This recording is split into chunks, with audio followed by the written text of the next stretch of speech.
So ito na mga automotive yung sa hangin. Okay, angat siya ito. Itong araw na to. Yan. Yan ang pag down to and then up. Okay, and doon sa airbags niya. So ito yung switch niya. Yan. So iba-iba yung ano niya, switch niya. Iba-ibang model. Okay. So makita nyo sa dashboard yan. Hangin yan, yung yellow. Up and down mo lang. Tapos ito naman yung ano niya. Ito yung switch off. Tapos ito yung start. Okay, start button dito. So yan, iba-iba yung mga automotive. So pag nakikita yun, yan neutral, reverse. Yan.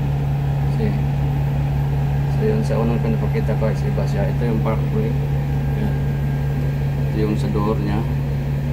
Yan. Close and open. Tapos makita niya sa dashboard yan. So once may port siya dyan, lalabas yan sa dashboard.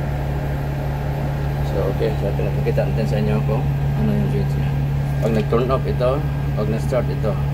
Okay, so tingnan nyo lang yung logo, yung sign niya. Okay, yun lang mga automotive.